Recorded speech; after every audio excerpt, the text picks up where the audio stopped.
Challenge number 4.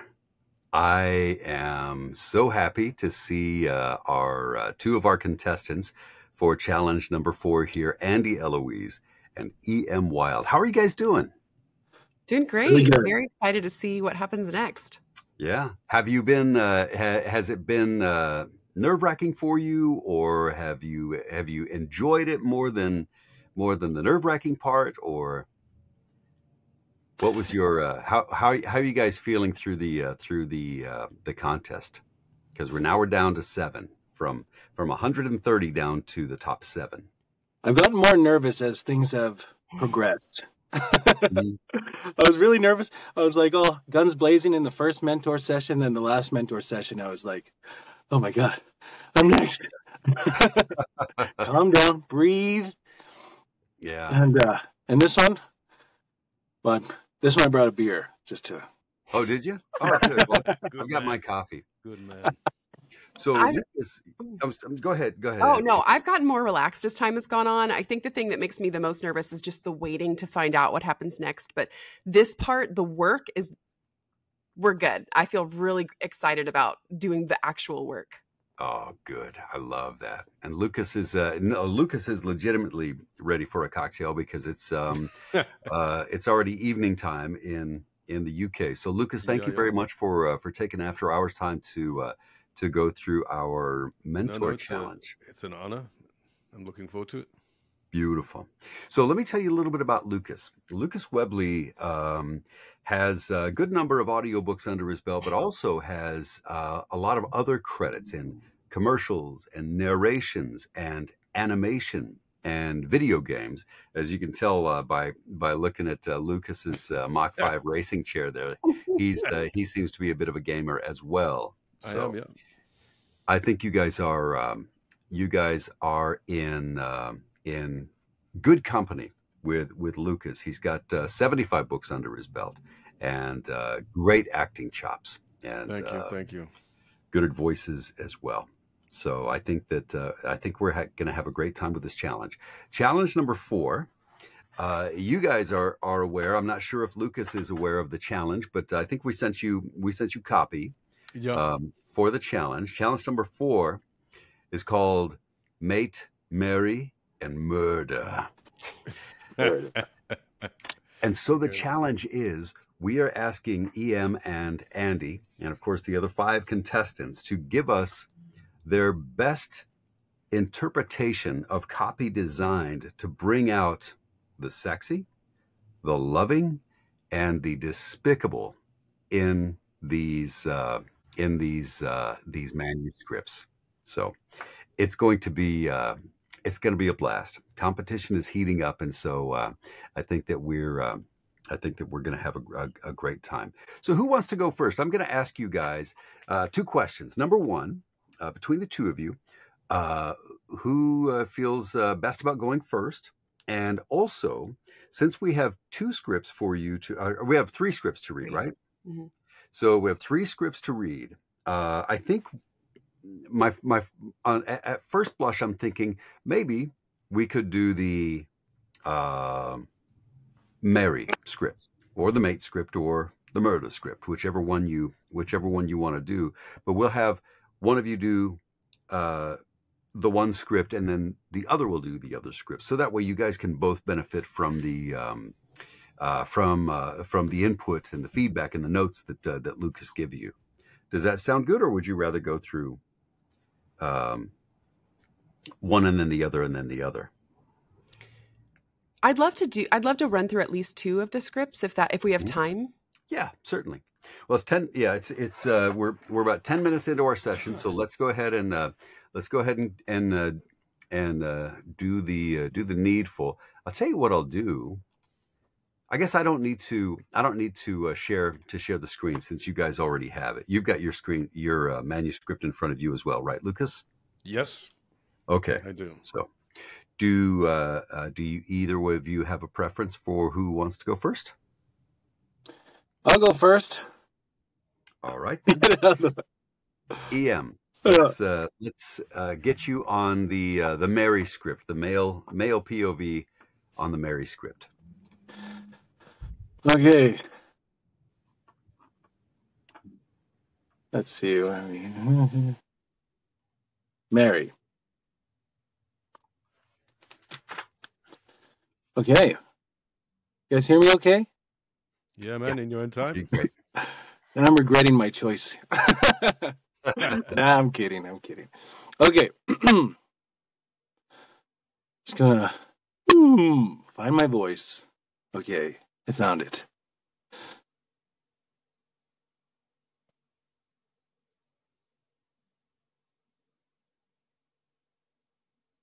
No. Oh, I groan, kissing her. I'm sorry for every stupid, arrogant thing I've said and done since we met. For every time I was rude. For how I've acted. For screwing, I don't even know what. For being a man. But most of all, for forcing you to marry me. Jesus Christ. What have I done? What have I freaking done? I leap from the bed, holding my head in my hands. She sits on the bed and silently watches me pace back and forth for a moment.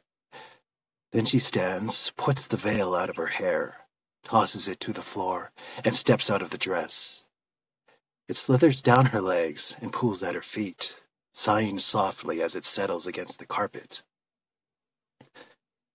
She stands in front of me, bare except for a simple pair of white cotton panties. And more effing scars. On her stomach, across her ribs, under both breasts.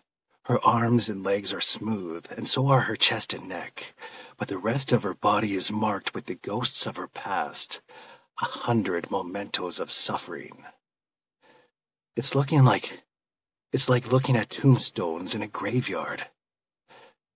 I've never cried in my adult life, but I think I'm about to break that record.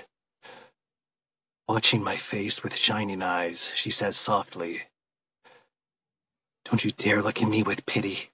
I'm not a victim. I'm a survivor. I'm alive. There are millions of women out there just like me who weren't so lucky." I exhale a disbelieving breath. Lucky. Yes, she says vehemently. And grateful and determined I'll never waste another second of this life I won. So get your Irish ass over here and take me, or I'll divorce you so fast it'll make your head spin. Later on, I'll look back and realize this is the exact moment I fell in love with her. For now, I simply obey my viper's command and take her back down to the bed. All right. Thank you, PM. And scene. What do you think, Lucas? What's your input? It was a strong read overall. Just a couple of pointers. I think, he was going in cold, so I think it warmed up a little more toward the end than the beginning.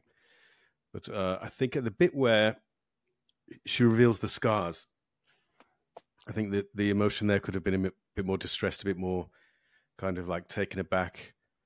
I don't think there was enough disturbance in your, like, oh my God, she's covered in scars kind of a thing. Mm-hmm. And I think overall, the female voice, you gave a lot more expression, a lot more emotion to, and I think the male voice could have done with a little more of that. But again, coming in cold, just finding the scene, I think it was very strong. And like, I can't complain at all, but I'm going to advise just the things that I said there. I think it was very strong. Yeah, I think I heard that too.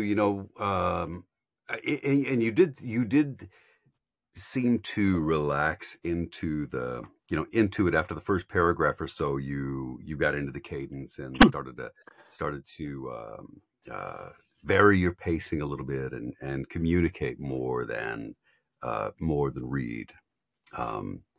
But I think that and another thing that I would say is you kind of have to play games with yourself when you're reading a script, and I'm sure that you've probably spent a good amount of time going over the manuscript and reading through it and finding the parts that you would that you'll punch up or treat in different ways. The disadvantage of that is that you already know what's going to happen. And I think that, this particular script right here, it's like Lucas said, there's a point in time when he sees this and it affects him tremendously. And so you need to kind of like read it, prep, think about, where you're going to do things, and then try to just throw it right out the window and learn with your listener what's happening, so that you can be surprised too. You can be shocked as well. And you can react honestly to what your character is seeing. And when I started, I have one of those out of body experiences where you're not connected to the text, but you're like watching yourself read. Mm-hmm. It's like, get back into your body. Well, when you're doing this for an actual book, there's nobody fucking listening to you, so it's a lot easier. But under this duress, I can imagine it's very tricky. But I think it was a very strong read, and there was nothing wrong with it per se. There's just a couple of things that I personally would have chosen to do that I didn't see happening. But I think if you read it again, I agree 100%. 100%. Yeah, good. Yeah, and I think that's really good input. And as we move forward in these challenges, the level of performance has steadily increased. So yeah, you're not going to get a lot of hey, I think here's a trick to sound more any certain way. It's more like, okay, it sounded great. You're ready for prime time. Here's how you can raise. Raise. I mean, if you're in the last 7, nobody's going to suck. Right. Right. Yeah. All right, Andy, are you ready to step up to the plate? All right, we're going to do the same Mary thing, but only from your point of view. Great. I am a little nervous. I'm in a hotel conference room right next to a major road, so there's a lot of ambient sound. If I cut out or anything, just like wave wildly at me, and I will not notice, but it'll be really fun later to watch. Yeah, I can't hear anything in the background, Andy, so it sounds great. Read unless, Great. Sweating and trembling, I lower my head to Quinn's chest. "You're okay, love," he says, sounding shaken as he rocks me in his arms. "You're okay. I've got you." The sheets are in tangles all around us. I must have been thrashing. I wonder how long it took him to wake me up. He kisses my head, then takes my face in his hands. His eyes search mine. "You are having a nightmare." My voice raw, I say, "Enzo." He winces. "Oh, crap." He gathers me into his arms and holds me until my ragged breath has slowed to normal, and I'm no longer quaking with dread. What can I do? Just this. I'll be okay in a minute. He exhales heavily, then pulls the blankets up, holding me with one arm. He settles us back against the pillows, tucking my head under his chin and wrapping his arms and legs around me so I'm cocooned in his warmth. We lie like that, in the dark, breathing together, for a long time. It could be minutes or hours, I don't know. Eventually, an odd feeling overtakes me. After examining it for a while, I realize it's peace. I've never felt peace before. In all my 33 years, I've never known what it's like to find shelter from the storms that always followed me. I've been lost at sea for so long, I thought that's what it meant to be living. All right. We made it there in the middle of your thing. It just perfectly timed at the end of a sentence. Your connection froze. Yeah. And so we were sitting there looking at the script, tremendous, waiting for your next. It was an artistic pause. Yeah, we were like, excellent. Wow, she's getting she's all milking of it. She's really getting everything out of Did this. you miss the last half? No. It kicked back in, but I think there may have been a buffering issue because the pace picked up like a lot. Okay, Right. I didn't pick it up. Right. Okay. That's I was okay. just checking because I thought it might be technical. Yeah. So, how about your input, Lucas? What kind of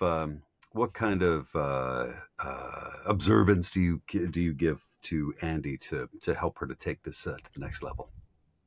Well, that was very strong, and I've got no real heavy criticisms. I've got no real criticisms at all, really, with that read. It kind of read as I would read it.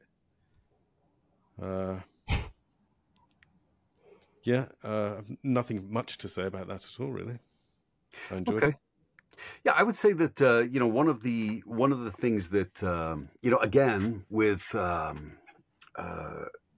the pacing of your copy, I would say that you could probably use variation in pacing as you move from the beginning to the middle to the end of your manuscript.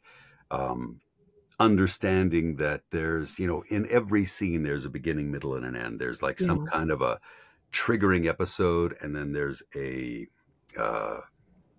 reflection, and then there's a conclusion.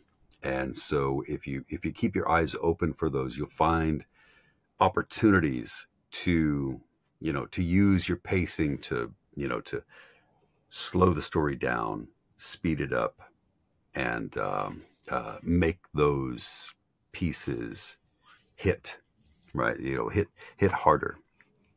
And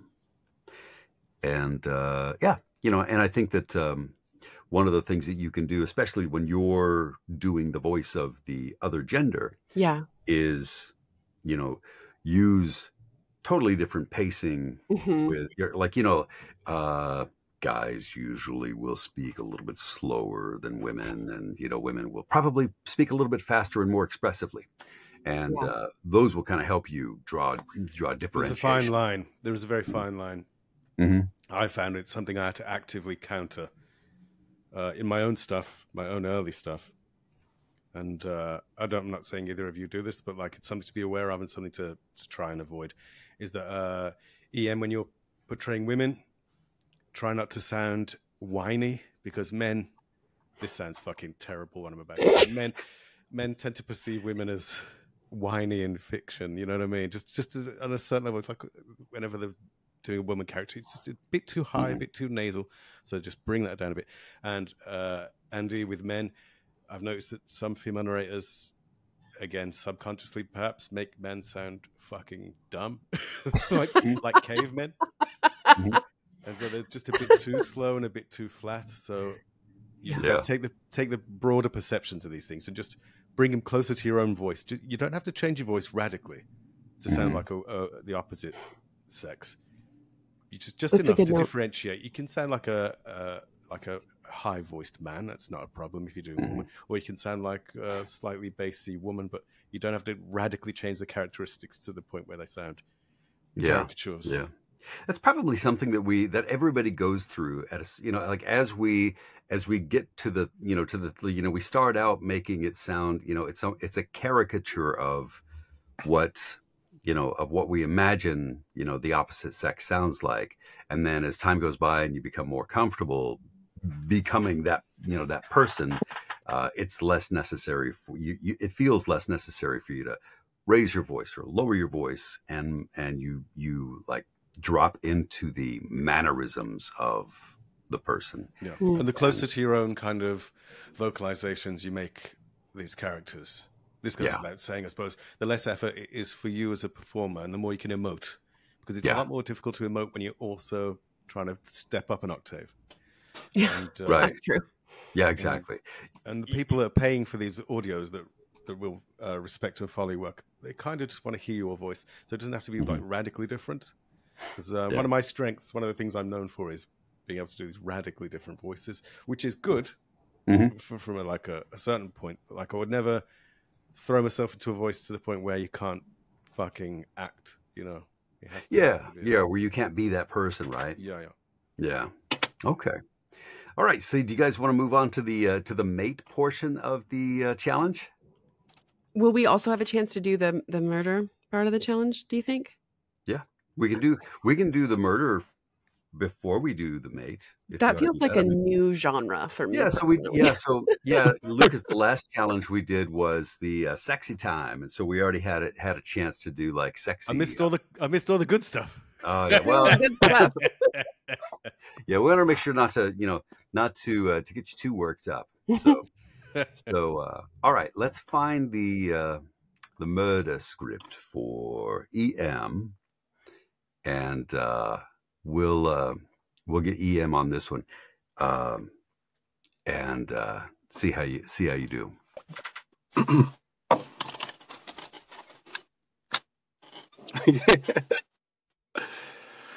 All right. I want to do this one a little. I wanted to try and get a little unhinged. Okay. Let's hear it, man. All right, here we go.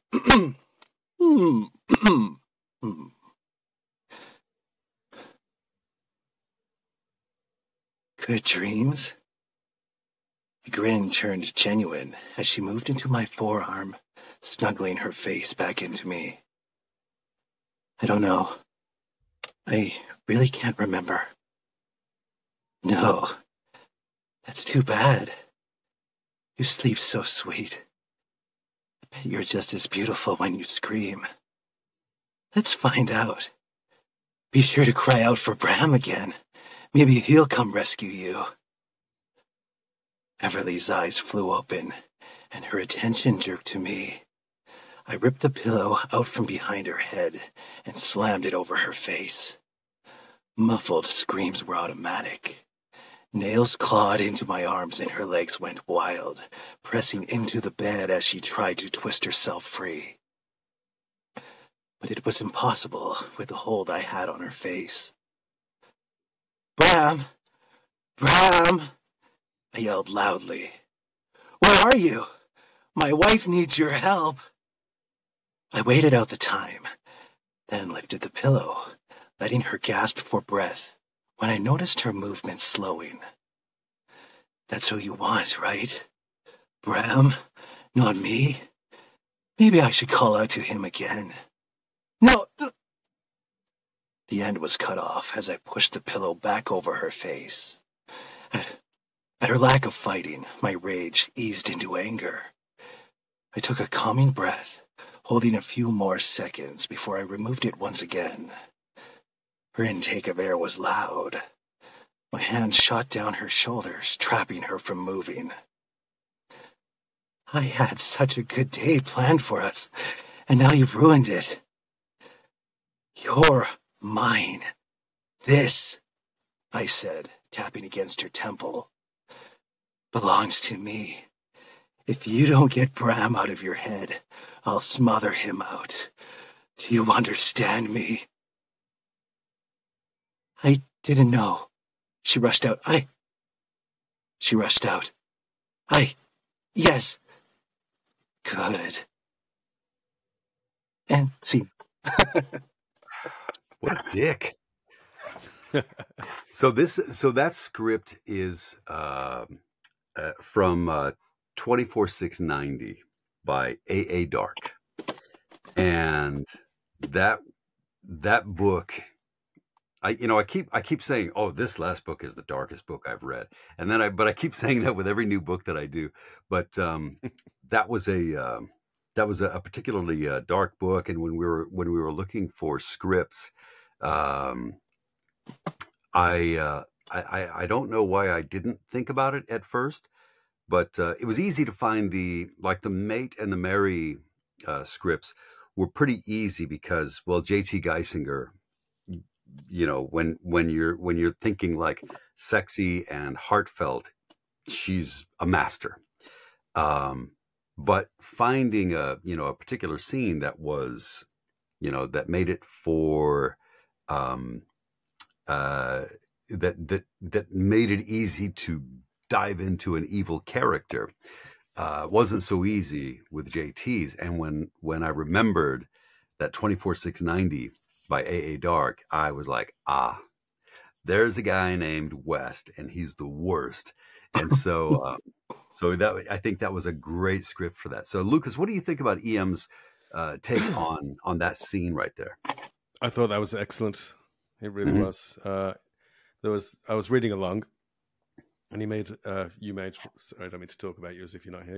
You made some choices that I wouldn't have made, but I really liked. And I think it's just a question of emphasis, really. Only thing, just a couple of technical things, a couple of misreads where you skipped over a word, I think 3 times, and then there's a little stumble at the end, but like that's just, that's nothing to do with the nature of the read. I thought it was an excellent read, very strong indeed. Loved it. Mm-hmm. Yeah. So I'd say there's a couple of things that occurred to me. Like number one, what makes an evil character even more evil is when you don't really know that they're evil at first, because they can act so sweetly. And so to set up this it's like these kind of characters, you have a lot of freedom to create these great contrasts. Most sane people, most non-psychopathic people have a pretty, fairly regulated emotional wavelength. But when you're talking about like these psychopaths, they can go from sweet and kind to murderous in like the drop at the drop of a hat, right? And so that would have been a great opportunity for you to be like super sweet with with the first part, because here's this girl, she's just waking up, and he's waking her up, being really sweet, lulling her into this false sense of comfort, and then turns out to be just like a horrible guy.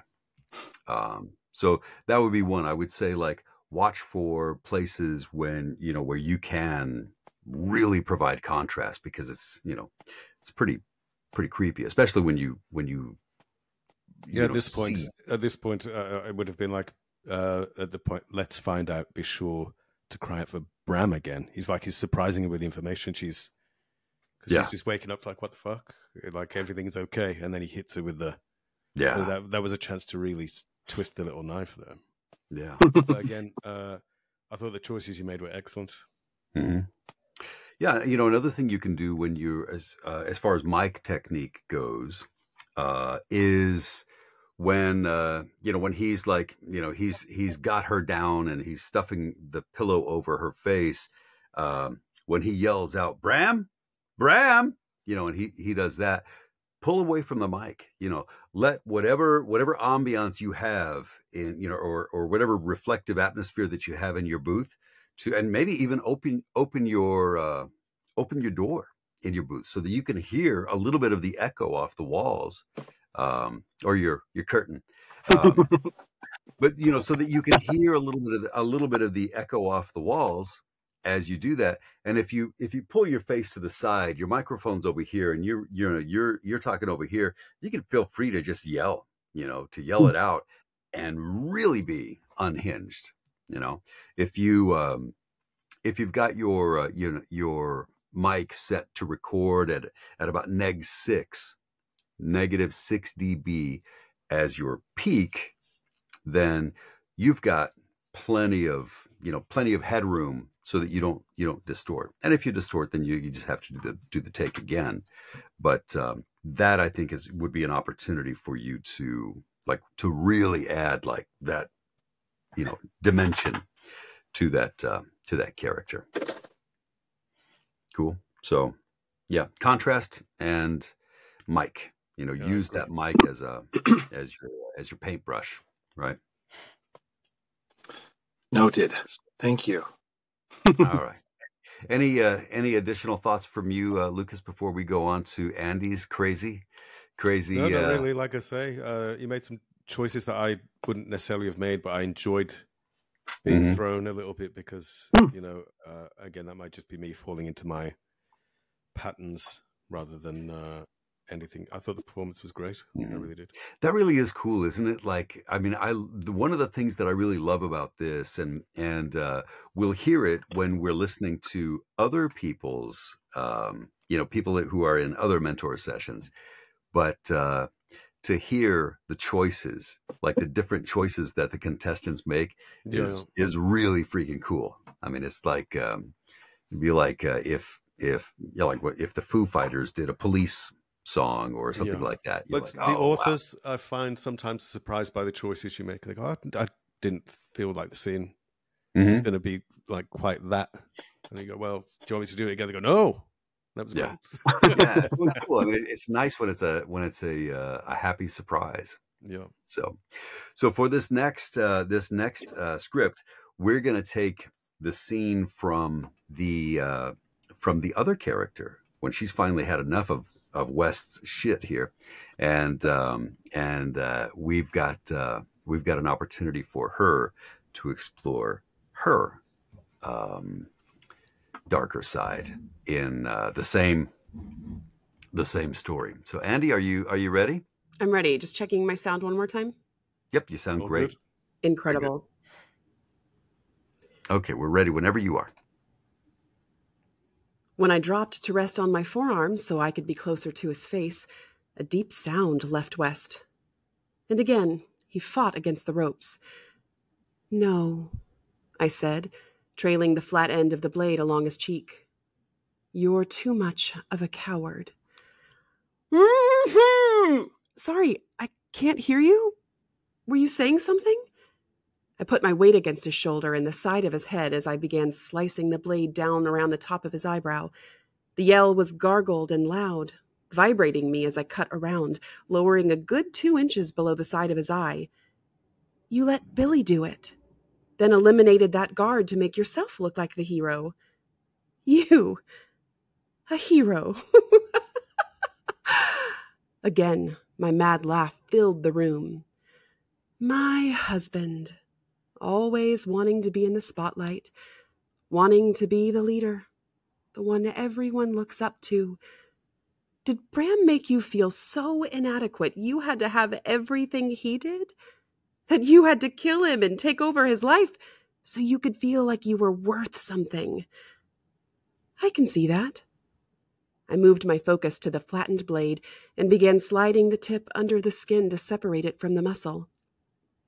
Thrashing had the blade cutting across his cheek, and I lifted enough to slap him. Stay still or you'll lose an eye.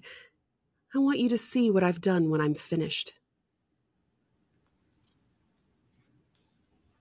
Yeah, that was pretty cool. I like the some of those choices I heard you make were really cool. Makes me want to think.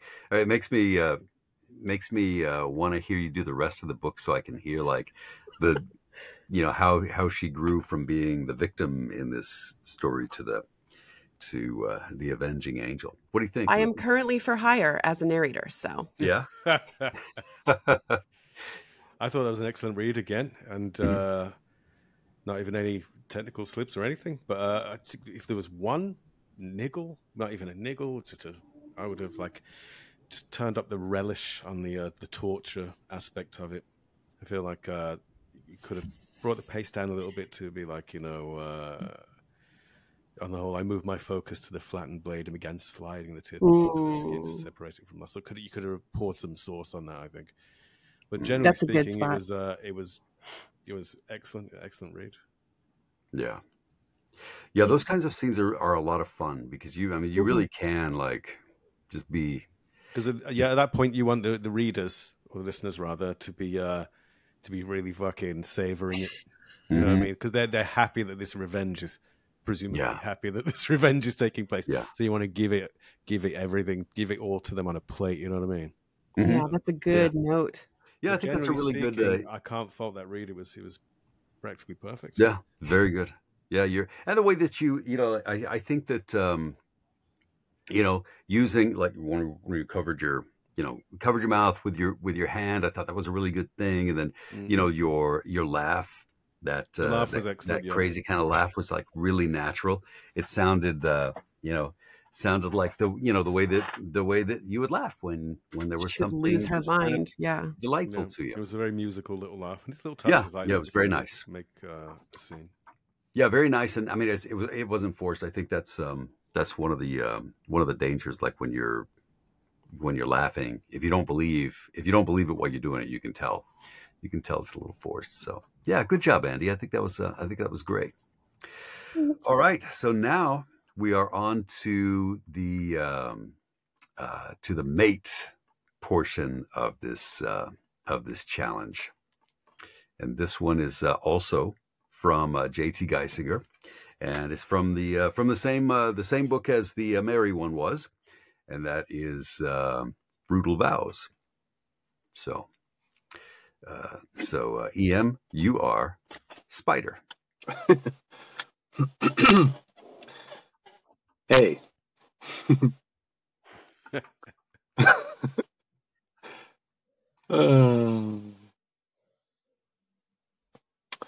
Okay.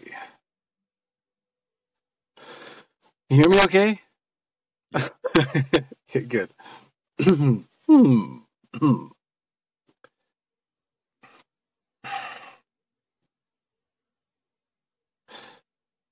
staring at each other again. Both of us are breathing hard. She's got anxiety written all over her. I'm about to choke in my bloody bow tie, and my member is painfully straining the zipper of my trousers, throbbing with need just from looking at her. Looking at her and thinking, FML, how bad I want to be so deep in that. I lick my lips and step closer. So, you thought I'd just accept this little switch of yours? You thought I'd have no problem substituting you for Lily? She gazes at me for a moment, then pulls the veil back over her head, exposing her face, and her chest, and her cleavage, and her shoulders, and her lovely long neck, on the side of which a vein erratically pulses.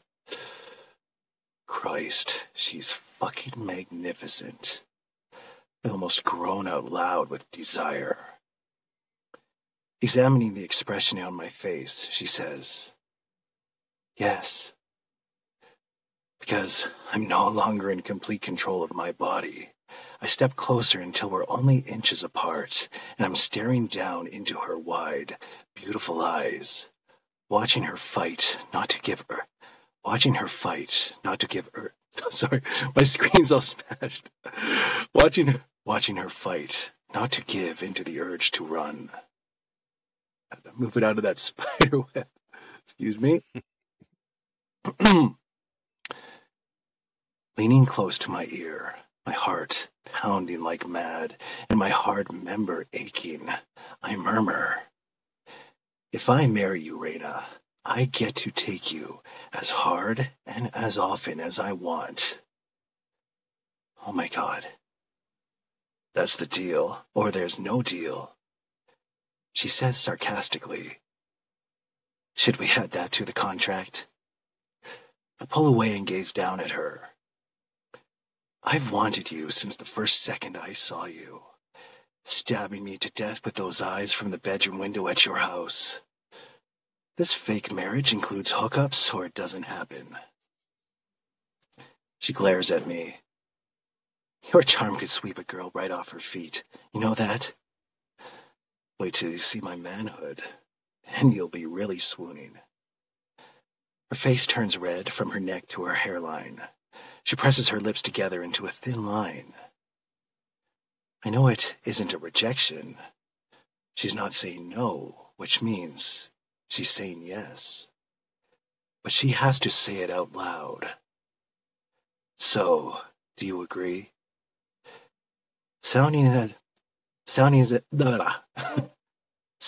if she'd like to shove her bouquet down my throat, she says, yes, Quinn, I agree.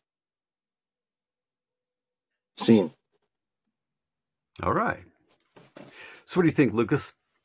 I think it was, again, very strong. Some of the choices I would have made emphasis-wise, but again, I was pleasantly surprised by them. A couple of slip-ups, but again, I won't say anything about those because they happen to the best of us at the best of times. Nothing really. Really felt like I maybe needed more. To drink a glass of water. Have a drink of water. Can I ask you a quick favor, Ian? Yeah. Could you read the first paragraph in just like more of your normal, natural voice without so much of the rasp? Yeah, you got it.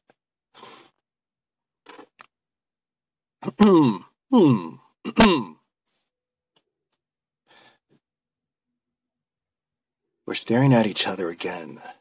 Both of us are breathing hard. She's got anxiety written all over her. I'm about to choke in my bloody bow tie, and my member is painfully straining the zipper of my trousers, throbbing with need just from looking at her. Thanks, man. Thanks. Yeah, I think that second read was doing more for me there. Mhm. But that's just in terms of the expression there. I think the graveliness was good.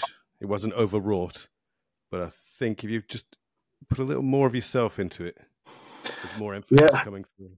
That was an issue with last time too. So that's growls are all well and good, but like when you were that second reading, could just be that you were reading it for a second time. But I felt more emphasis. I felt more emotion in there.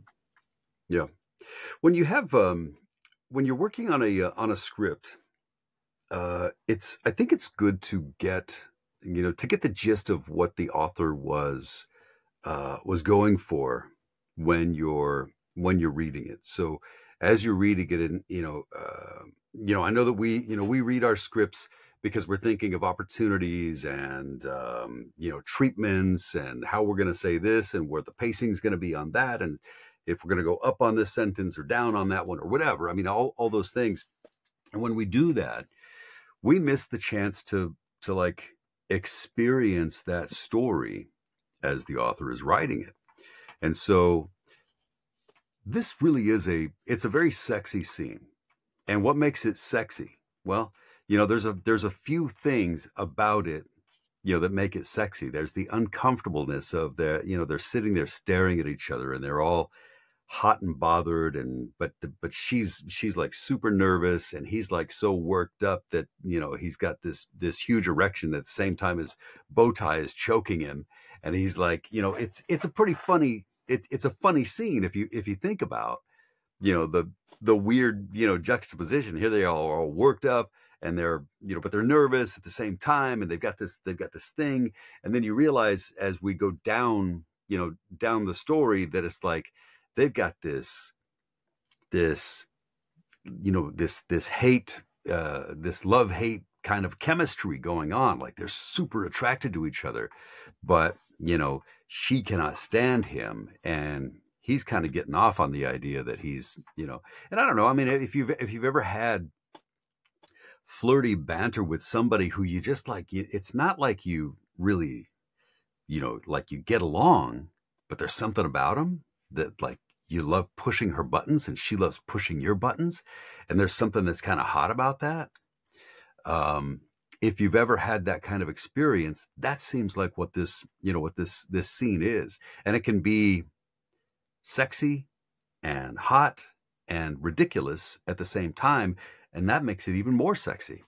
Do you so when you have you're married, right? Are you asking me? No. No. EM. Yeah. So do you have any like when you first met the woman who would become your wife, was it was it like at a party, or were you coworkers, or was there something about your what was it that made you two click? And if you can, so there's there was something about it that made it a lot of fun, right? And I think that if you can go back to something that happened in your life that is reminiscent of what you're reading here, and that's chemistry and friction and this, like they sound like they don't even necessarily like that they are so attracted to each other, but they do. If you can go back there and channel that and remember what it was like probably when you first met her, you didn't say, "Hi, my name is EM." I know I sound a little bit more like Batman than that. Where is he? But so you probably were more like leaning against the counter and like, "Hey, what's up?" And that was that's the vibe. that you're looking for. You want banter. You want to communicate the fun of that kind of sexual chemistry when there's like this underlying current of electricity under everything that you're saying, even if you're like taking little snipes at each other. So I would say that if you can, I think that male narrators more than female narrators, for the most part, have this. We're rewarded for when we say something sexy. Like you see it on TikTok. They're like, "Hey, male narrators, give me your best good girl," or Oh, you yeah. know, you can take it or whatever. And so like we're like, oh, that's what girls like, so I'm going to do a lot of that. But it's And again, with growling, that's another thing as well. mhm. Again, that's another male thing. But like, you'll get a book, and there'll be like five male characters with a decent amount of dialogue, and the Mhm. voice description will all be, for all of them, will be deep, gruff voice, and you go, fuck. Yeah. You got to do Yeah. 5 different deep, gruff voices, so then Yeah. you got to be able to like get to all those different levels. So make the main character not the deepest and the gruffest, Mhm. because there's always going to be a bigger guy that's trying to take the girl in the book. Yeah. That you have to go down a little more. Yeah, and it's usually like, okay, so he's an alpha, but this guy's more alpha, and then this other guy is like the alpha, and you're like, Alphiest alpha. yeah. So just always give yourself a little breathing room as far as depth and Mhm. gruffness go. And honestly, I mean, you've got a sexy voice as it is. Like just talking, you're very. Well, I was going to say in the second paragraph read, it kind of went gravelly anyway, just naturally. So you Yeah. don't have to overring it, unless it's like it is a fucking Batman character or something where it's specifically, Yeah. Yeah. And it gives you the opportunity to act when you don't feel forced to to step into a certain persona. But yeah, So- all over, I was really impressed. Yeah, very good. I wrote It is more natural voice in a big box. yeah, It's also quite nice not to have to match the deepest, darkest sound that you can make as a co-narrator. yeah. Throw it out. Oh yeah, that's right. That's right. Yeah, because poor girls, they're like, I'm not going to do that. Yeah. Shredding my vocal cords. Exactly. Again, Andy, a good point is just bring it down a little bit, because all you have to do is flip a little switch in the head of the listener. You don't have to sound like Batman. You just have to sound Mhm. a little Yeah. different from your normal voice. It's just suggestion, really, a lot of the time, I think. Yeah. Yeah. Okay, Andy, are you ready? Are you ready Definitely for ready. our So mate ready? cake? Ready to mate. That's not what I Do want it. to say. All right.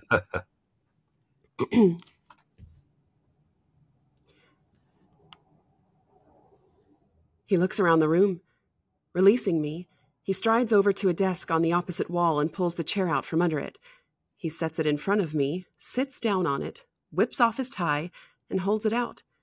When I take it, he rips off a suit jacket and dress shirt and flings them to the floor. Stripped to the waist, he sits there staring up at me in fiery intensity, with his chest rising and falling and all the tendons in his neck standing out. Hands behind your back, gladiator. He instantly clasps his hands behind the chair. I might lose consciousness from excitement. Stepping behind him, I wind the tie around his head, covering his eyes, and knot it in back. I bend down and kiss his neck, whispering into his ear. Will you be a good gladiator and keep your hands behind you? Or do I need to find something to bind them with? I'll be good, he says, practically panting. As a reward, I kiss his neck again, gently biting him, then licking the sting away. He groans softly, fidgeting. When I straighten, I feel lightheaded. I walk around to his front and straddle his lap. Between my legs, his erection is enormous. Scratching my nails lightly over his shoulders, I whisper, You're the most gorgeous gladiator I've ever seen. So strong. Look at all these beautiful muscles. He leans forward, blindly hunting for my mouth. I give it to him, thrilling at the animal sound he makes when our lips meet. We kiss deeply until my hardened peaks are aching for his mouth and the throbbing between my legs is unbearable. I stand, unzip my dress, and shimmy out of it. I remove my panties and kick off my heels. Then I kneel down in front of Quinn and unbuckle his belt. When I've got a zipper down, his hard manhood is proudly jutting out from the top of his briefs. Ooh, Gladiator, you're as talented as I've heard. All right. What do you think, Lucas? I think it was a good read. I think it could have been a little slower and more savoring. Again, a bit more barbecue sauce on there. Just like kind of really teasing the audience. Because while it was read very well and very clear and very sweet and pleasant, it was kind of just needed a little more spice, I think. A bit more, a bit more femme fatale kind of a vibe to it. Because she's, got the guy tied up at her mercy kind of thing. She needs to be kind of like, in charge and like kind of dictating a little bit dominating the speed of things. Yeah, and just a bit more like, I don't want to be technical and say like breathy or anything, but I just mean just a bit more savoring the sentences a bit more. Less playful, more serious. Not so much serious, just more like rather than as a reward, I kiss his neck again. It's like, as a reward, I kiss his neck again. You know what I mean? Just a bit more smoke, and fire kind of a thing. Yeah, and again, I think that, especially because you had the opportunity to get an idea of their dynamic from EM's read, right? So this girl has been like, here's this cavalier guy who's like loves messing with her and being like the driver and the controller in this flirtation, and all of a sudden she's in control. She is in control. And if something like that had happened with you, where there's this guy that's just like incorrigible, and you never feel like he's so hard to control, like even when you ask him to leave you alone, he's like still bugging you, and you have a hard time telling him no because you're so turned on by him. But then all of a sudden here you are in this scene.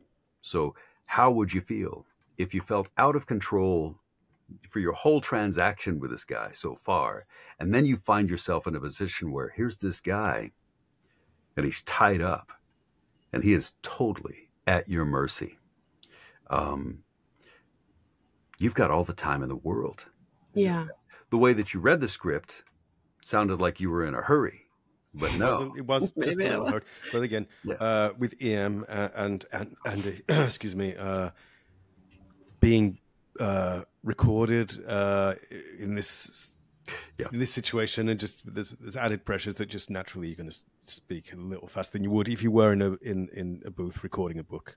But I think it's important to remember, as well as like, you have to kind of constantly keep these two things going. Is you're reading the story and you're kind of emphasizing the things that happen in the story, but at the back, you've got to be thinking about all the people listening to it, the audience. You got to think, what are they wanting in this scene? And they want to be hot and bothered. They want to be turned on. So you fucking go all out to give them the sauce, Yeah. Do I have time to do like the middle half? Can I redo it? Yeah, sure. Or are we done? Yeah. No, you're good. No, it's a good note. I just want to like get it in Yep. before we end our time. Yeah. I'll take it from Hands Behind Your Back. Beautiful. Yep. Hands behind your back, Gladiator. He instantly clasps his hands behind the chair. I might lose consciousness from excitement. Stepping behind him, I wind the tie around his head, covering his eyes and knot it in back. I bend down and kiss his neck, whispering into his ear, "Will you be a good gladiator and keep your hands behind you? Or do I need to find something to bind them with?" "I'll be good," he says, practically panting. As a reward, I kiss his neck again, gently biting him, then licking the sting away. He groans softly, fidgeting. When I straighten, I feel lightheaded. I walk around to his front and straddle his lap. Between my legs, his erection is enormous. Scratching my nails lightly over his shoulders, I whisper, "You're the most gorgeous gladiator I've ever seen. So strong. Look at all these beautiful muscles." He leans forward, blindly hunting for my mouth. I give it to him, thrilling at the animal sound he makes when our lips meet. We kiss deeply. God Is that a damn. little more in the That was vein? a lot better. Yeah. That was a Yeah, lot that was better. much better. That was so much better. I think that like you really did such a great like you were so like I could tell that it was very much more in the in that scene. Yeah. I thought that I was mean, I with thought that was great. EM and Andy, when they did the second reads, it was like it was miles better on both occasions. So Mhm. it is just a question of these things being like live, and it's tricky, and just Mhm. finding the pace or like finding the voice. Oh man, It's that's what I not love easy. about these. These mentor sessions are the coolest because, like, I can't tell you how many times I've been in a like, when I've had to go to a studio to do a thing, and they're like, they would, they always give you direction, and you're always doing your thing, and then like most times that I've, in the car on the way home from the session, I'm sitting there going, shit, you know what I should have done? I should have done it this way, and I should have done it that way. And so the cool thing about these sessions is that, this is just the practice. And so next you get to, you get to do this in the comfort of your own time, your own space, and to take the time to do what you want, and take whatever whatever notes Lucas gave you that are useful to you, and then modify them to fit your personality and what you feel is best for that script. And I can't wait to hear your submission.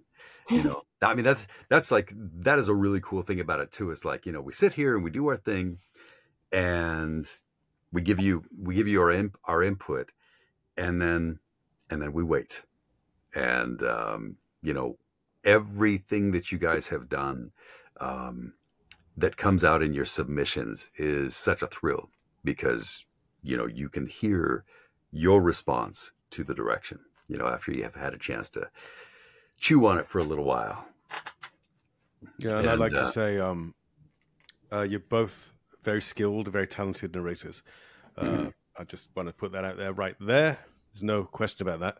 And that's from today, and from also listening to clips on your social media where you're obviously a lot more at ease. And I would just say, both of you, just to have full faith in your own voices, and just take the time to express. There's never any need to rush these things, I don't think. And the more, again, I was telling Troy, when I first started out, I was like full actor, and I was doing these books, and I'd take these, because I was a bit too much the other way. I wouldn't rush. I would take these actorly pauses, these dramatic pauses. Yeah. And I'd think, wow, this ad's fucking great. And I'd send them off, and the editor would send them back saying, who's this fucking guy who keeps leaving all these big gaps in the script? And we're like, it's just a question of like keeping a good flow, but without rushing.